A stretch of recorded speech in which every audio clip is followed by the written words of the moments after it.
우리의 기도를 신실하게 응답해 주실 줄 믿습니다. 아멘. 하나님의 말씀은 룻기 1장 말씀입니다. 구약성경 405쪽에 있습니다. 21절, 22절 두 절을 저와 함께 읽겠습니다. 내가 풍족하게 나갔더니 여호와께서 내게 비어 돌아오게 하셨느니라.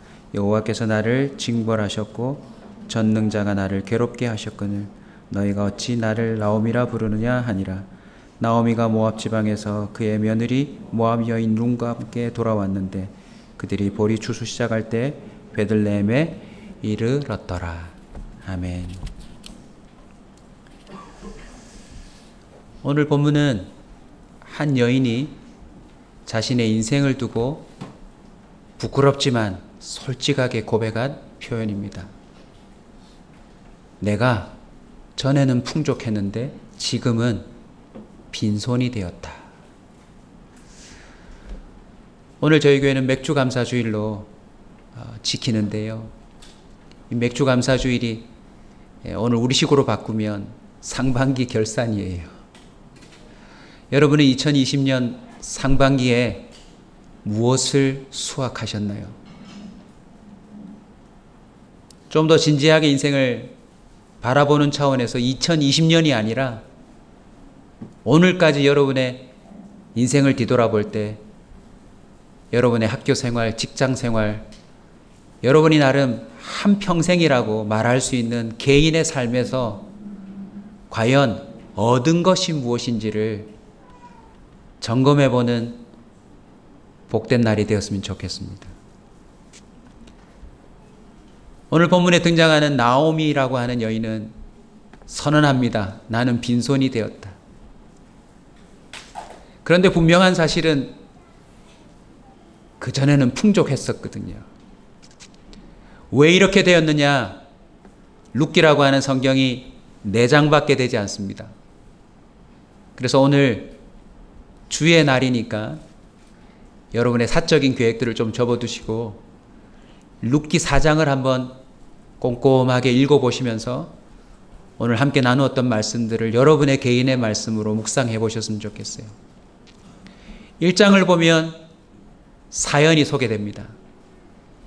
이 한 가정이 어디에 머무냐면 유다 베들레헴이라고 하는 곳에서 거주했었습니다. 베들레헴 어디서 많이 들어보셨죠? 아기 예수님이 태어난 곳입니다.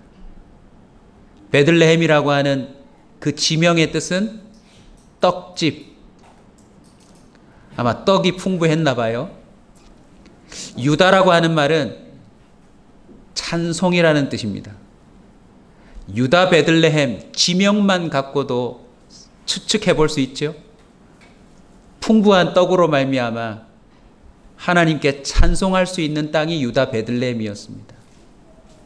그곳에서 나름 한 가정이 풍족하게 지내었는데 왜 빈손이 되었다라고 파산 선고를 스스로 내릴까요? 과정을 보면 이렇습니다. 유다 베들레헴에 흉년이 임해요. 그 흉년을 그 집안의 가장이 어떻게 판단하냐면 이건 피해야 한다. 우리의 풍족함이 이곳에 있다가는 사라질 것이다 생각하고 또 다른 풍족함을 향하여 나아갑니다. 바로 모압이라고 하는 지방으로 자신의 가족을 데리고 이주해요. 거기서 며느리도 만나고 또 대가족을 이루어서 살아갔던 것입니다. 그런데 왜 빈손이 됐나? 몇 년이 지나지 않아 그 남편이 죽어요, 여러분. 한번 생각해 보십시오. 온 가족을 데리고 이민을 갔는데 나름 풍족했던 자신의 삶을 가지고 이민을 가서 정착을 한다 싶었는데 그 모든 걸 주도했던 남편이 죽었다. 여기서 끝나지 않습니다. 10년쯤 되었을 때에 두 아들이 죽었다라고 성경은 기록합니다. 오늘날에도 집안에 과부만 3명 있는다 치면 삶이 예상이 되시죠? 근데 이 당시에는요, 과부가 되었다는 것은 곧 사망 선고나 다름없습니다.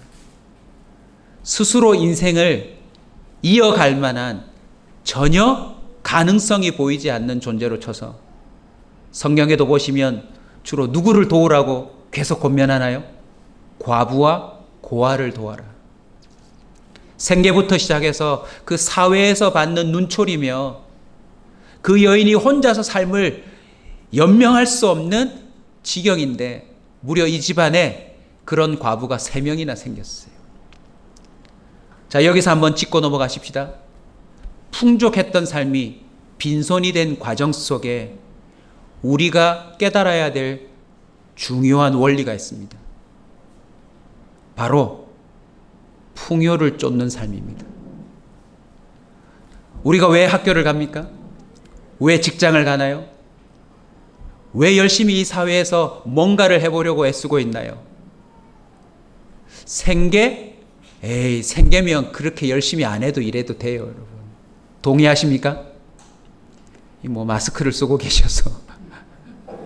아니, 보십시오. 나 한 사람 하루 밥 3끼 먹는데 그렇게 치열하게 목숨 걸고 살 필요 있나요, 여러분? 여러분의 배가 아무리 블랙홀이어도 오늘도 간단하게 식사를 여러분 예전처럼 드릴 수가 없어서 김밥 한 줄 드리지만, 아무리 배가 커도 김밥 2줄이면 끝나요. 불과 몇 천 원이면 하루의 인생을 연명할 수 있는데, 사람들이 왜 이토록 치열하게 투잡, 쓰리잡, 밤낮을 가리지 않고 일할까요? 풍요를 쫓고 있습니다. 지금보다 더 풍요로운 삶을 위해서 가장도, 그 아내도, 그 자녀들도 열심히 뛰고 살아가는 시대이지요. 그런데 이 가정의 이야기를 통해서 우리는 깨달아야 합니다. 이상하게 풍요를 쫓아가는데 줄줄 새는 게 있어요. 우리 청년들 이쪽에 좀 많이 앉아있는데, 우리 청년들 풍요를 쫓고 계시죠? 예를 들어보겠습니다. 여러분이 똑딱이 폰을 들고 계시는 게 좋습니까? 아니면 최신형 스마트폰을 들고 있는 게 좋습니까? 후자죠. 저는 주일날에도 종종 목격합니다. 이 청년들이 멀쩡한 폰을 자꾸 땅에 던지더라고요. 가서 묻습니다. 바꿀 때가 됐냐? 비교할 수 없는 풍요로움이죠. 인터넷도 되지 않고 통화밖에 안 되고 문자밖에 안 되는 폰이라, 이걸 열면 이 사회에서 누릴 수 있는 모든 걸 이 폰을 통해서 다 누릴 수 있다고 생각하니까요. 근데 그 폰을 사는 순간 10,000원짜리 요금제에서 80,000원이 됩니다. 이걸 들고 풍요를 누리는 듯 하나 자기도 모르게 자신의 통장에서 80만 원, 160만 원, 3년 약정만 하면 얼마예요? 무려 300여만 원의 돈이 그냥 여러분의 인생에서 빠져나가는 겁니다. 세상은 끊임없이 풍요를 쫓으라고 우리에게 도전하고 있습니다. 그리고 우리는 거기에 생각보다도 순종 반응하고 있어요. 아빠를 따라서, 엄마를 따라서, 나름 어른들을 따라서 열심히 이 세상이 뛰고 있지만, 이 여인이 손을 들어 고백한 것처럼 자기도 모르게 빈손이 되어가고 있다. 여러분 느껴지지 않으세요? 내가 정말 열심히 사는데 뭔가 새는 느낌 들지 않으세요? 많은 걸 가졌다고 생각했는데 내 삶에 구멍이 뻥 뚫려 있는 느낌 들지 않으세요? 뭔가를 이루었다고 생각했는데 내가 아무것도 아니었구나 라고 하는 그 비참한 자백을 여러분 스스로 하고 있지 않으세요? 모압으로 가서 새로운 문화, 새로운 것들에 참 신기했겠지만 결국 이 여인이 선언하는 게 뭡니까? 나는 남편 잃고 내 아들들을 잃고 내 모든 것을 잃었다라고 선언하고 있는 것입니다. 오늘 저는 우리 교회 성도들과 함께 정말 뜻깊은 맥주 감사주의를 보냈으면 좋겠어요. 상실로 인해 비어버린 여러분의 상태가 멈추는 기적의 날이 됐으면 좋겠습니다. 어차피 빈손이 될 수밖에 없는 여러분의 구멍난 삶이 메워지는 기적이 일어났으면 좋겠습니다. 우리 마스크를 써도 아멘은 할 수 있잖아요, 여러분. 네, 아멘 크게 한번 합시다. 저도요, 아멘 하면 크게 합니다. 설교에 대한 호응이 아니고요, 하나님의 말씀에 제가 동의합니다.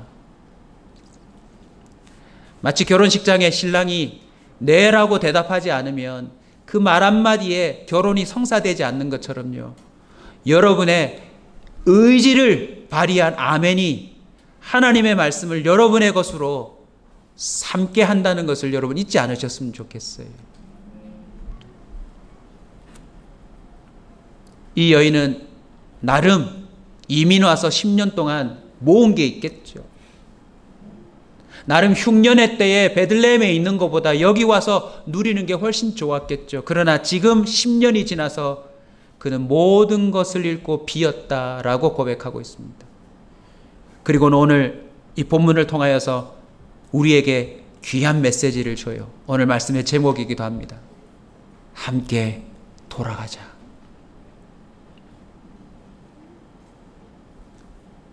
그는 함께 돌아가자 선언하고 며느리들과 길을 나서는데 중간에 며느리 한 명은 다시 본국으로 돌아가요. 룻이라고 하는 여인. 그래서 오늘 읽으신 성경이 룻기입니다. 시어머니와 룻이라고 하는 며느리 한 명이 돌아오는 이야기를 통해서 오늘 우리의 빈손이 채워지는 기적의 은혜가 있기를 축원합니다. 함께 돌아가자. 그 첫 번째 의미는요, 있어야 할 곳으로 돌아가는 것을 의미합니다. 오늘 본문 6절 한번 같이 읽을까요? 1장 6절입니다.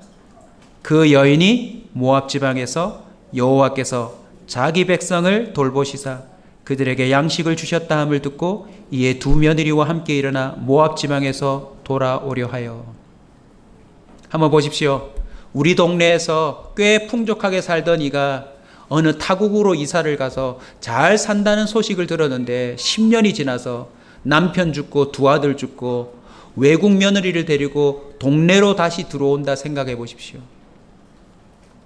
족장 중심의 사회를 이루고 살아가던 이 시대에서는요, 정말 부끄럽기 짝이 없는 귀국일 것입니다. 그런데 이 여인이 돌아가자고 결단을 하게 된 가장 큰 이유가 바로 읽으신 6절이에요. 여호와께서 자기 백성을 돌보시사 그들에게 양식을 주셨다 함을 듣고, 풍요를 쫓아 뭔가가 줄줄 셀고 있는 인생들이 들어야 할 이야기입니다. 우리는 그때그때 흉년을 피하기 위해서, 자신의 필요를 채우기 위해서, 자신의 욕구를 만족시키기 위해서 인생의 걸음을 내딛지만 우리는 있어야 할 곳이 있습니다. 어디입니까?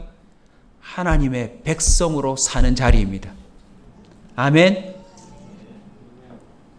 오늘 기도 중에도 제일 감동된 대목이 어디든가요? 저는 높으신 하나님, 존귀하신 하나님이었어요. 오늘 하나님이 이 나오미와 룻을 통하여서 우리에게 가르쳐 주는 게 뭡니까? 하나님은 자기 백성을 돌본다입니다. 할렐루야. 아무리 보이지 않고 사람들이 믿지 못한다라고 말한다 할지라도 창세기부터 계시록까지 BC부터 AD 이 세상 전체 역사를 관통하여서 하나님은 선포하고 있습니다. 나는 내 백성은 내가 돌본다. 내 백성은 내가 책임진다. 이 상실을 경험한 이 땅 가운데서 풍요롭지만 자신은 비어져 버린 이 공허한 여인이, 공황장애가 와버린 이 여인이 무엇을 깨달았습니까? 여호와는 자기 백성을 돌보시더라. 거기에 남은 인생을 걸고 있는 것입니다.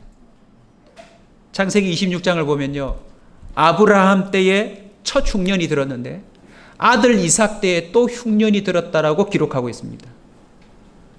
여러분, 세상을 살아보니 흉년이 반복되는 거 못 느끼시겠어요? 코로나 이후에 이제 기후에 관련된 일들이 계속 벌어지지 않을까요? 아무리 여기저기서 뭐 코로나 때문에 마스크 회사가 잘 뜨고 뭐 택배 회사가 뜨고 이런다 싶어도요, 이제 마지막 시대에 우리가 생각지 않은 재앙이 임한다면 누가 풍족을 누리겠습니까? 하나님은 아브라함에게도 이삭에게도 흉년이 있었지만 그들에게 각각 나타나셔서 뭐라고 말씀하셨냐면, 애굽으로 내려가지 말고 내가 지시할 땅에 거주하라 라고 말합니다. 애굽, 모압, 성경에 등장하는 이런 나라들의 공통점이 뭐죠? 인간이 구축한 풍족의 도시, 국가를 의미합니다. 겉은 번들어하지만 그 안에 힘에 지나는 노동에 시달리고, 인간이 왕이 되어서 결국 그 인간이 또 다른 우상을 섬기면서 사람들을 부리고 사람들에게 행복을 가장한 뭔가 대가를 제시하면서 계속 번창하지만 계속 사람답지 못한 삶을 살아가는 곳이 애굽이에요. 여차하면 우리는 마치 신기루를 쫓듯 그런 곳에 가면 나도 풍족해질 것처럼, 나도 그 수준이 될 것처럼 보이지만요, 주님은 지시할 땅에 거주하래요. 그리고 성경은 이렇게 증언합니다. 이삭이 그 땅에서 농사하여 그 해에 100배나 얻었고 여호와께 복을 주심으로. 여러분, 100배는 산술적으로 100배도 의미하지만 30배, 60배, 100배에서요, 농경학적으로 기본적으로 30배 정도가 수확이 된대요. 씨를 뿌리며. 기후며 농부의 부지런함이며 그 씨를 맺고 열매를 맺을 수 있는 환경 자체가 완벽하면 한 5, 60배가 나온대요. 그러면 100배는요, 뭘 해도 나올 수 없는 숫자가 100배래요. 실제로 이삭에게 100배의 산술적인 복도 임했지만 우리에게는 어떻게 적용할 수 있습니까? 하나님이 함께 하신 증거가 100배인 것입니다. 아멘. 지금까지 인류 역사에서 하나님의 왕되심을 선포하고 살았던, 하나님의 백성을 자처하며 하나님 말씀대로 살았던 사람은요, 흉년이 임하든 재앙이 임하든 동굴 속에 있든 물 속에 있든 바다 끝에 거하든 절벽 끝에 거하든 어디서나 하나님은 자기 백성을 돌본다라고 하는 100배를 경험하고 살았어요. 신명기 29장 5절입니다. 주께서 40년 동안 너희를 광야에서 인도하셨거니와 너희의 몸의 옷이 낡아지지 아니하였고 너희 발에 신이 헤어지지 아니하였으며. 애굽에 풍족하면서 그들은 광야로 나와 40년을 살았어요, 여러분. 1년 흉년도 견디지 못하는 게 우리인데 무려 40년을, 흉년이 아니라 흉년, 풍년을 따질 수 없는 사막 한가운데서 그들이 수백만 명이 통과했는데 주님은 무엇을 증명하셨습니까? 내 백성은 내가 먹인다. 아멘. 내 백성은 내가 책임진다. 아멘.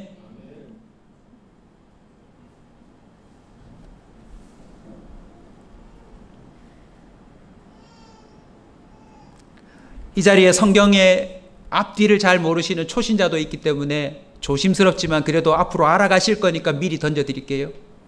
이 방금 읽으신 옷이, 신발이 헤어지지 않는다라고 하는 기록은 신명기라고 하는 성경에서 말하고 있는데, 이 신명기 29장은요 광야를 통과하는 가운데 모압 땅에서 맺은 언약의 이야기입니다. 이 한 가정이 흉년을 피하여 무슨 땅으로 갔대요? 모압 땅으로 갔대요. 이미 주님은 역사 이전에, 이들의 삶 이전에 모압 땅에서 얘기해 두었어요. 내가 내 백성을 책임지니 너희는 너희들이 생각하는 나라와 민족을 찾아가서 그들의 우상을 섬기며 그들의 풍요를 누리려고 생각하지 말라라고 이스라엘 민족을 광야 한가운데 이끌어내어서 언약을 맺었어요. 모압도 좀 소개를 드릴까요, 여러분? 모압이 어디서 출발하냐면 아브라함의 조카가 롯이라고 있습니다. 성경에 보면 롯도간이라 이러는데 거기서 또 아재기가 하나입니다. 거기서 아마 로또가 나온 것 같아요. 롯이요, 삼촌의 그 사랑을 배신하고 물이 넉넉한 곳을 찾아서 삼촌을 제끼고 자기가 먼저 선점합니다. 거기가 소돔과 고모라예요. 여러분이 잘 아시는. 결국 소돔과 고모라에 온 가족을 데리고 먼저 이주했다가 그 나라가 불심판을 받자 그 온 가족이 하나님의 은혜로 또 아브라함의 기도로 구출은 받는데 그 아내가 풍요로웠던 자신의 땅이 정말 멸망하나 믿을 수 없다라고 하는 그 생각이었는지 뒤돌아보다가 무슨 기둥이 돼요? 소금 기둥이 돼요. 그리고는 그 두 딸이 이제 자신이 살던 도시가 멸망하고 달랑 아버지와 자기들만 남았다는 사실을 보고 대를 이을 후손이 없잖아요. 족장 사회인데. 그래서 어떤 일을 감행합니까? 아버지를 술을 먹여놓고 첫째 딸이 둘째 딸이 차례로 들어가서 임신을 하고 자녀를 낳아서 아버지의 그 유산을 자신의 것으로 이어받겠다고 하는 일들을 감행합니다. 그 첫째 딸이 놓은 민족이 모압 민족이에요. 둘째 딸이 놓은 민족이 암몬 족속이고요. 그래서 여러분 성경에 나오는 모압하면 모하니 너 지금 이라고 기억하시면서 이렇게 여러분 생각하셔야 돼요. 형편에 따라 선택하는 삶의 방식. 진리도 상관없고 하나님의 질서도 필요 없고 내 형편이 지금 다급하면 당장 눈에 보이는 내 길로 그냥 선택하면 된다라고 하는 삶의 방식으로 탄생되었고 그렇게 살아가는 민족이 어디라고요? 모압이었어요, 여러분.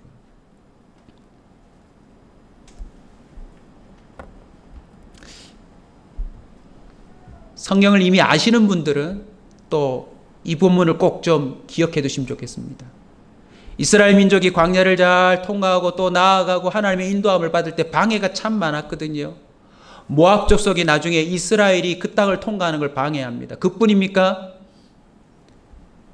성경을 보면 모압의 장로들과 왕이 나서서 발람이라고 하는 선지자에게 성경에 보니까 이렇게 되어 있습니다. 민수기 22장 7절. 모압의 장로들과 미디안 장로들이 손에 복채를 가지고 떠나 발람 선지자에게 이르러서 이스라엘을 저주하라고. 모압 족속은요, 출생부터 시작해서 그들의 삶의 방식이 진리, 선 이런 거하고 상관이 없어요. 자신들이 생각하기에 필요하다면 수단과 방법을 가리지 않고 자신의 풍요만을 추구하는 족속이 모압이었는데 이 한 가정이 유다 베들레헴 땅에 흉년이 임했다는 그 사실만으로 모압으로 이주해 버린 거예요. 여러분 이걸 우리에게 적용할까요? 목사이지만 장로이지만 권사이지만 집사이지만 교회 등록한 기독교인이라고 적으면서도 세상의 모압 방식처럼 살아가는 사람이 꽤 많습니다. 다급하면 시험 시간에 컨닝하고요. 세금 너무 많이 낼 것 같으니까 이중장부 쓰고요. 분명히 어제 주일날 예배했는데 그 예배가 끝난 다음부터는 자신의 필요와 형편에 따라서 뭐든지 선택하고 가버리는 사람들이 생각보다 꽤 많습니다.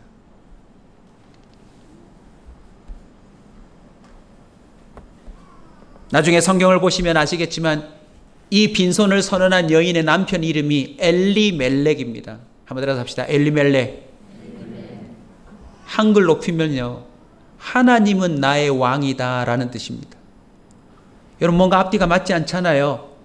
하나님은 나의 왕이시다 라고 선포해 놓고서 흉년이 임하면 그 왕이 자기 백성을 돌보는 것에 자신의 삶을 걸어야 하는데 우리의 하나님은 어떤 하나님입니까? 내가 필요로 하고 생각하는 걸 채워주면 하나님이고 그걸 안 해주면 잠시 서랍에 집어 넣어놓거나 뒷방에 넣어놓고 결국 내 방식대로 살아가더라는 것입니다. 결국 이 가정이 그 일을 감행한 거예요. 입술로는 하나님을 왕으로 선포하지만 자신의 가정에 처한 형편을 따라서 자신이 생각하던 좋다고 여기는 유익이 되겠다고 하는 방식을 따라서 언제든지 떠나버릴 수 있는 그런 집안이었던 것입니다. 룻기 앞에 성경이 사사기인데요. 오늘 룻기 1장 1절에도 보면 사사들이 치리하던 때라고 되어 있습니다. 사사들의 치리하던 때는 이 특징을 갖고 있어요. 이스라엘의 왕이 없으므로 오늘 기도 중에도 말씀하시길래 깜짝 놀랐습니다. 제각기 소견에 오른 대로. 여러분은 요즘 풍요를 쫓는 데 있어서 하나님께 물으세요? 풍요를 쫓는 데 있어서 철저히 말씀의 원리를 따르고 계십니까? 순간순간마다 만약 여러분이 생각하는 편리한 방식을 선택하고 있다면 여러분은 지금 모압으로 가고 있는 중이거나 아마 벌써 모압 땅에 여러분의 가족을 데리고 거기에 정착했을지도 몰라요. 이제 빈손이 되는 건 시간 문제입니다. 아니, 벌써 느끼고 계실 거예요. 뭔가 줄줄 새고 있다. 돈은 많이 버는 것 같은데 만족도 없고, 뭔가 남는 것도 없고, 뭔가 제자리인 것 같고, 아니 이상하게 더 궁핍해지는 것 같고, 상대적인 박탈감은 커지고.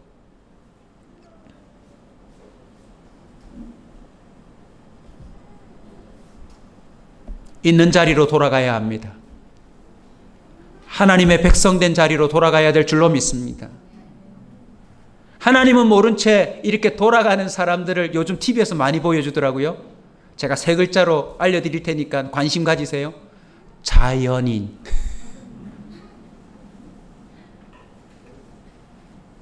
그 밑에서 아둥바둥 열심히 살았는데 살면 살수록 빈손이 된다는 걸 알고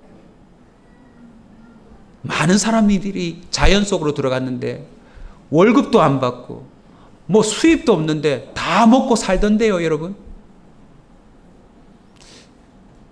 몇몇 사람들의 표정이 보이네요. 그럼 목사님 그렇게 사세요. 네, 저도 조만간 산속으로 한번 가볼 생각입니다. 단 그분들은 누굴 몰라요? 하나님을 모르고 그냥 풍요를 쫓는 이 도시와 국가 체제와 이 세상 사람들이 살아가는 이 경쟁, 무한 경쟁 속에서의 피로함에 지쳐 그냥 자연으로 돌아간 거죠. 그러나 우리가 있을 자리는 어디입니까? 믿음의 자리입니다. 하나님의 백성으로서 살아가는 그 생활의 터전입니다.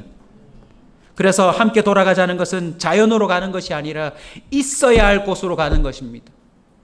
두 번째 의미는 어머니와 함께예요. 나오미야 자기 땅으로 돌아온다. 왜요? 이제 남편 따라왔지만 남편도 없고 여기에 나름 10년은 정착했지만 여러분 외국 생활 해보신 분은 알잖아요. 정착은 했어도 내가 있을 곳이 아니에요. 거기서 벌써 집도 사고 건물도 있고 자녀들이 그 나라 언어도 다 익히고 다 살지만 마음 한켠에는 이 나라 사람이 아닌 거예요. 우리나라에 온 외국인들이 아무리 부산 사투리, 전라도 사투리를 잘 써도 본토박이는 아니잖아요. 근데 단순히 민족적인, 인종적인 이질감으로 돌아가려고 하는 것이 아닙니다. 이 나오미가 돌아가려고 할 때 누가 따라 나서요? 루시라고 하는 여인이 나서는데 이 여인은 모압 여인입니다. 여러분의 딸이 시집을 갔는데 외국으로, 외국 집안에 시집을 갔는데 시아버지 죽고 시아주버님 죽고 남편도 죽었다. 여러분 어떻게 하실 것 같으세요? 그럼 진정으로 와야 될 거 아닙니까? 근데 얘가 누굴 따라 나선대요? 시어머니. 아무리 딸로 생각하고 어머니로 생각해도 시어머니를 따라 나서는데 좋은 뭐 유산이 있거나 뭐 나름 뭐 따라 나설 만한 이유가 있는 게 아니라 시아버지 죽고 시아주버님 죽고 남편 죽고 그냥 과부끼리 뭘 하겠다고 따라 나섰겠습니까? 그런데 이 여인은요, 성경을 보면 굳게 결심합니다. 여기서 우리 성도들이 두 가지를 꼭 좀 알고 넘어갔으면 좋겠습니다. 오늘 본문 보십시다. 16절을 보시면 같이 읽을까요? 루시 이르되 내게 어머니를 떠나며 어머니를 따르지 말고 돌아가라 강권하지 마옵소서. 어머니께서 가시는 곳에 나도 가고 어머니께서 머무시는 곳에 나도 머물겠나이다. 자, 여기까지만 한번 봅시다. 우리 온사 식구들이 좀 가져야 될 믿음의 귀한 인간의 도리 같은 소양이 있는데 이거 영어로 가르쳐 드릴 테니까 절대 까먹지 말고 좀 쓰세요. 이 유명한 영화에서 나온 대사이기도 합니다. Listen and repeat carefully. 듣고 잘 따라 하십시오. 조심스럽게. You go. I go. 영화에서는 이렇게 나옵니다. 정말 악한 사람인데 매달려요. 불 속에 들어가는데 이 착한 사람이 잡습니다. 나쁜 사람이 나름 주인공 보고 도저히 안 될 것 같아서 마지막 양심으로 손을 놓고 나 놓으라고 이미 손을 놨어요. 근데 이를 잡고 있는 사람이 뭐라고 하냐면 You go, I go. 네가 가면 나도 간다. 오늘 루시 시어머니가 떠나가는 그 길에서 당신이 가면 나도 간다라고 하는데요. 여러분 이건요 모압의 방식이 아니에요. 신앙은 일단 잠시 접어두고요. 이게 하나님이 기뻐하시는 인간의 기본 도리예요, 여러분. 아멘. 오늘날 하나님을 믿는다면서도요. 이런 기본적인 도리마저도 저버리는 배신자들이 너무 많아요. 우리 성도들이 집안에서, 직장에서, 어디 가서든지 사람이라면, 하나님의 형상을 닮은 사람이라면 짐승보다 못한 일을 해서는 안 됩니다. 도리는 지키셔야 돼요. 근데 여기서 끝나지 않습니다. 그 다음 구절이 이렇습니다. 같이 읽을까요? 어머님의 백성이 나의 백성이 되고 어머니의 하나님이 나의 하나님이 되시리이다. 모압 땅에서 살았던 이 여인은 유대 땅에서 온 이 집안의 며느리가 되어서 알게 모르게 유대인들의 풍습을 들었을 거예요. 그런데 성경의 역사를 보면 이 집안의 시집가기 전부터 모압 땅에는 자기 삼촌이 누구입니까? 아브라함이잖아요. 비록 롯에서 갈라졌지만 아브라함의 족속이 어떻게 하나님의 영광을 입고 출애굽하며 광야를 통과하며 그 엄청난 블레셋 땅을 점령했는지 이야기로 다 들은 거예요. 오늘날에도 사실 유태인들의 위력을, 저력을 우리가 알고 있잖아요. 여러분 안 그러세요? 그 조그만 민족이 세계 경제, 문화, 상권, 예술계 중심에 다 서 있어요. 우리도 아는 것처럼 모압 땅의 사람들은 이스라엘과 이스라엘의 하나님을 알고 있었던 거죠. 믿지는 않지만. 그런데 똑같은 처지가 되어서 이제 인생의 바닥이고 빈손을 차지하는 룻이 어머니를 가만히 보니 어머니 입에서 이런 말이 나오는 거예요. 내가 빈손이 된 것은 여호와께서 나를 징벌했기 때문이다. 내가 이렇게 빈손이 된 것은 하나님께서 나를 비게 하신 것이다. 그리고 내가 들으니 여호와께서 자기 백성을 돌보시고 자기 백성에게 양식을 주셨다는 소식을 들었기에 나는 이제 유다 베들레헴으로 돌아가겠다고 하는 그 모습을 보면서 이 여인도 단순히 인간의 도리가 아니라 막연히 알던 하나님을 실마리처럼 잡고 있는 것입니다. 우리 교회 신앙에 여러 다양한 세대들이 있지만요. 누구든지 간에 오늘 이 실마리를 좀 붙잡으십시오. 이미 여러분의 인생에서 여러분 스스로 풍족을 쫓았지만 빈손이 되었다는 것을 인정한다면 여러분 주님을 여러분의 왕으로 붙드십시오. 무슨 일이 일어날지 모르지만 이것도 하나 첨가해서 말씀드릴까요? 이스라엘 민족은 사람을 인구조사할 때 여인들을 카운트하지 않습니다. 더군다나 이방 여인은 뭐로 취급했다고 했어요? 개로 취급했다고 되어 있습니다.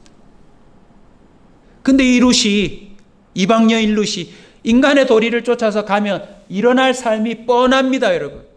뻔해요. 미국 며느리가 오면 좀 괜찮을지 모르지만 우리도 이상한 문화 사대주의가 있잖아요. 우리가 생각하는 이 지구에서 제일 못 사는 땅에 누군가가 여러분의 집안에 며느리로 들어와 보세요. 때로는 그 사람을 사람 취급하지 않을 수도 있지 않습니까?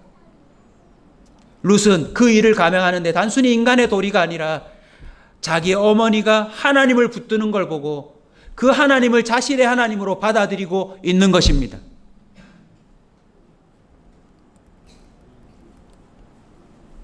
사랑하는 성도 여러분, 믿음의 결단은 하나님의 자녀가 되겠다는 이전의 삶을 포기하는 선언입니다. 풍요가 아닌 이제는 진리를 쫓겠다는 선포입니다. 부자가 아닌 가난해도 참된 것을 쫓겠다라고 하는 겸손하고 순수한 고백입니다.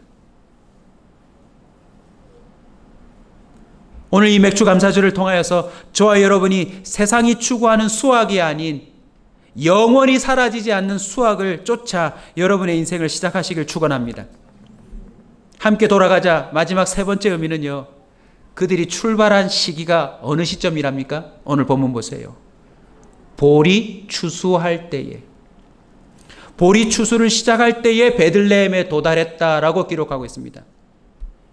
맥주 감사주일. 오해하시면 안 됩니다. 맥주 감사주일 아닙니다. 맥주 감사주일이면 오늘 예배 마치고 다 이렇게 맥주 한 잔씩 돌려야 되는데, 맥주 감사주일. 보리를 추수한다는 것을 기념하는 이스라엘의 절기를 우리 또한 지키는 겁니다. 보리 추수가 언제 되느냐? 여러분, 이스라엘의 그 기후와 문화를 생각해 보면 보리 추수는 이때 이루어진대요. 유월절을 지키고 그 다음 안식 한 날, 첫째 날. 우리로 치면 유월절을 지나고 주일 지난 월요일이 맥주 감사주일이 되는 거. 보리 추수가 시작된대요. 기후상으로. 그걸 이스라엘 민족은 초실절이라고도 말합니다. 무슨 절요? 초실절. 열매를 처음으로 거두는 절기. 신구약 성경을 좀 관통해서 읽으면 이제 이해가 될 겁니다. 소름 돋아요. 6월절이 어떤 날이죠? 풍요의 나라 애굽에서 노예가 되어 살아가던 이스라엘 민족을 드디어 마지막 탈출시키는 결정적인 재앙이 무슨 재앙입니까? 장자재앙 아닙니까? 이스라엘 민족이 살아가는 그 집에 문설주에 좌우인방에 어린 양의 피를 바를 때 그 집은 그냥 넘어간다. pass over. 6월절의 의미가 거기서 나왔어요. 그렇게 해서 애굽을 탈출하고서는 결국 그들은 홍해를 지나 광야의 발을 딱 디디지 않습니까? 근데 그때부터 뭐가 내려져요? 만나와 메추라기가 그들에게 공급되기 시작합니다. 6월절 다음에 초실절이 바로 보리 추수가 시작되는 거예요. 그리고 신명기에서는 이렇게 말합니다. 16장 9절인데 그 초실절부터 77 안식일을 7번 지나는 그 날수를 계산하라. 그리고 또다시 그 날수를 채우면 그게 50일이 되는데 그게 오순절이에요. 그리고 그걸 77절이라고도 얘기합니다.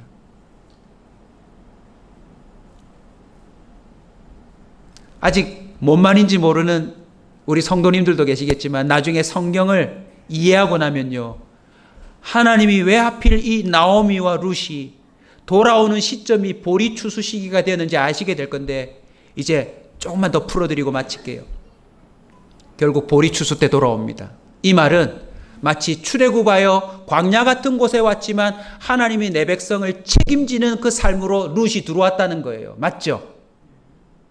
자기는 밭도 없고 재산도 없는데 결국 추수한 곳에 나갔더니 보아스라고 하는 사람의 밭에 가서 알바를 하는데 어떻게 그 사람이 눈에 띄어가지고 보아스가 그에게 넘치도록 그 이삭을 부어줍니다.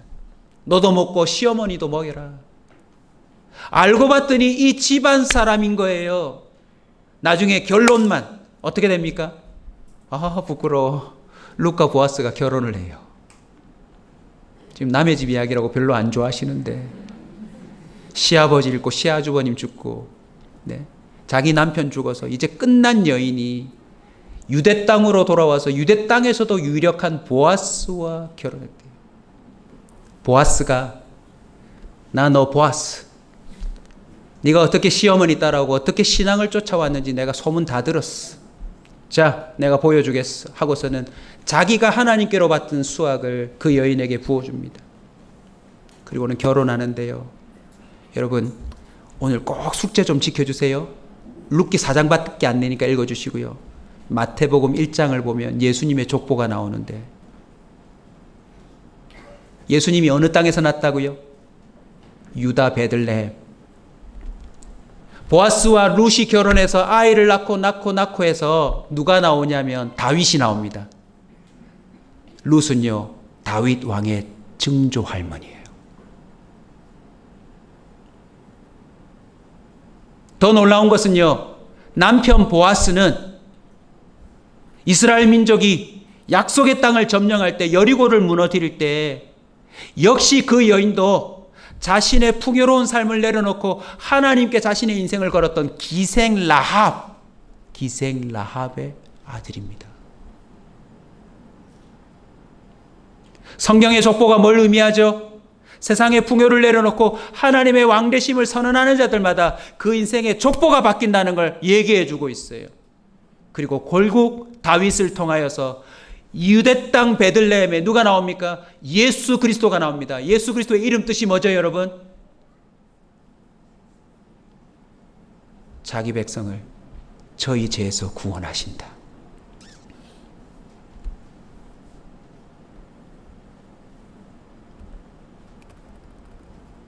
세상의 풍요에 빈손이 되어버린 타락한 모든 인생을 건지시기 위해서 예수님이 베들레헴 땅에 보리추수가 시작되었듯 새 생명을 추수하시는 삶을 시작하시고, 그가 생명의 부활로 인생의 첫 열매가 되셔서 우리에게 그 빈손이 된 인생으로 끝나지 않는다는 걸 보여주신 50일 뒤에 누가 찾아와요? 하늘에서 성령이 임하여 사람들의 그 빈 인생, 무덤 같은, 회칠한 무덤 같은 그들의 육신 속에 임하셔서 사람들의 인생을 다 채우고 남습니다. 오늘 이해되는 사람도 있고 뭔가 알 듯 모를 듯 하는 분이 있으시겠지만 오늘 말씀을 이렇게 결론 짓고 싶어요. 하나님께로 돌아가면 여러분의 빈손이 채워집니다. 반대로 하나님을 운운하면서도 세상의 풍요를 쫓아가면 여러분은 결국 비참한 빈손이 될 것입니다. 룻이 이때 유다 베들레헴으로 돌아와서 중손주로 다윗을 낳았는데 다윗이 뭐라고 말한 줄 아세요? 시편 23편입니다. 여호와는 나의 목자시니 내가 부족함이 없으리로다. 그가 나를 푸른 초장에 누이시며 쉴만한 물가로 인도하시는도다. 할렐루야. 사망의 음침한 골짜기로 다닐지라도 해를 두려워하지 않는다. 주님이 나와 함께 하신다. 그리고 이렇게 말합니다. 내 잔이 넘치나이다. 할렐루야. 사랑하는 성도 여러분, 우리가 다 가진 것이 다르고 재산의 규모도 틀리고 나름 소유한 것도 틀리지만 공통점이 뭡니까? 내가 추구한 풍요로는 내 인생에 만족이 없어요. 속빈강정 아닙니까? 아무리 좋은 집, 아무리 좋은 차, 아무리 좋은 조건에 내가 살고 있어도 벌써 내 내면에 구멍이 뻥 뚫려 있는 거 못 느끼세요, 여러분? 오늘 나오미와 함께 룻과 함께 저와 여러분이 돌아가시길 주의 이름으로 축원합니다. 이렇게 외쳤던 다윗이 나중에 어떤 일을 벌이는 줄 아십니까? 역대상 18장 2절입니다. 또 모압을 침해 모압 사람이 다윗의 종이 되어 조공을 바치니라. 한번 따라서 합시다. 소름. 여러분 아직 못 느끼시겠어요? 룻이 돌아오지 않았으면 모압은 나중에 이스라엘에게 먹혀요. 그뿐입니까? 예레미야 선지자를 보면 이런 기록이 있습니다. 결국 모압은요, 그모스, 밀곰, 그들이 생각하는 풍요의 우상을 너무나도 섬겼던 교만한 민족이었기 때문에 예레미야 48장 42절 모압이 여호수아를 거슬러 자만하였으므로 멸망하고 다시 나라를 이루지 못하리로다. 남편 죽은 것으로, 아들 죽은 것으로 끝나지 않습니다. 룻의 인생 자체가 없어질 나라에 그냥 묻혀버리는 거죠. 이미 그의 족속의 근원이었던 롯이 소돔과 고모라에 묻힐 뻔했던 것처럼요, 저와 여러분이 추구하는 세상의 문화는 다 허물어져 없어질 겁니다. 사람들이 그렇게 살고 싶어하는 펜트하우스에 살아도, 그렇게 좋은 무슨 집에 살아도